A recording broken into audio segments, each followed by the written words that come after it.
Amazon से कुछ भी ले लोगे, इतना कॉन्फिडेंस। सिर्फ मेरा नहीं, 3000 लोगों का भी है डॉली जी। अमेजोन, हर मुस्कान की अपनी दुकान।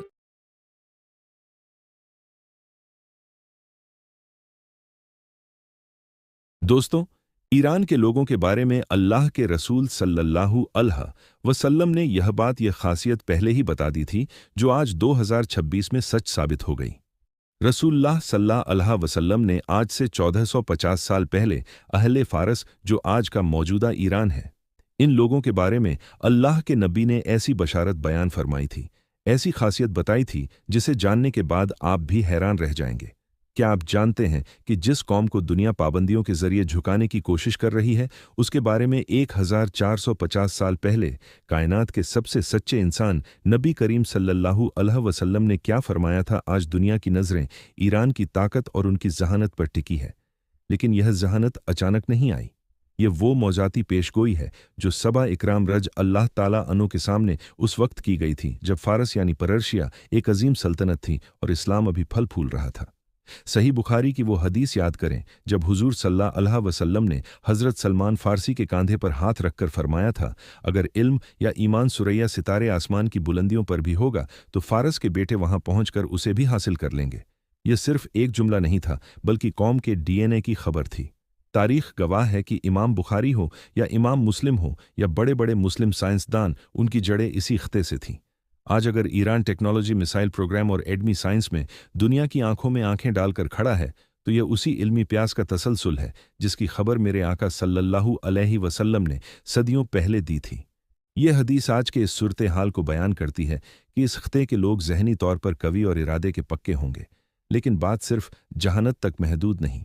नबी सल्लल्लाहु अलैहि वसल्लम की पेशगोइयों के मुताबिक क़यामत के करीब मशरिक़ के इसी खिते खुरासान से एक ऐसी फ़ौज निकलेगी जिसका रास्ता दुनिया की कोई सुपर बाबर नहीं रोक सकेगी। यह वो फ़ौज होगी जो हक़ के साथ लड़ेगी और अपने झंडे लाकर बैतुल मुक़द्दस के ऊपर गाड़ देगी। आज के 2026 के मौजूदा ईरान के हालात देखें और जामिया तिर्मिज़ी की इस हदीस को सुने। जब अरबों के बारे में कुछ आयात नाजिल हुई तो आप सल्लल्लाहु अलैहि वसल्लम से पूछा गया, अगर अरबों को हटा दिया गया तो उनकी जगह कौन आएगा? आप सल्लल्लाहु अलैहि वसल्लम ने हज़रत सलमान फारसी के कांधों पर हाथ मारकर फरमाया, यह और इसकी कौम, और उसके बाद आपने फरमाया कि अगर इल्म सुरैया सितारे पर भी होता तो अहले फारस में से कुछ लोग वहां पहुंचकर भी उसे हासिल कर लेते।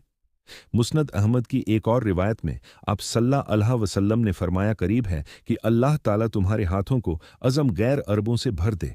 फिर वो अज़मी ऐसे शेर होंगे जो भागेंगे नहीं, वो तुम्हारे दुश्मनों को कत्ल करेंगे और फातिह बनेंगे। आज 2026 में क्या आज हम अपनी आंखों से वो मंजर नहीं देख रहे कि तमाम तर मुखालिफत के बावजूद यह खता झुकने को तैयार नहीं? दोस्तों, यह महज सियासी खबरें नहीं हैं, ये वह इलाही इशारे हैं जिनसे हमें खबरदार किया गया था।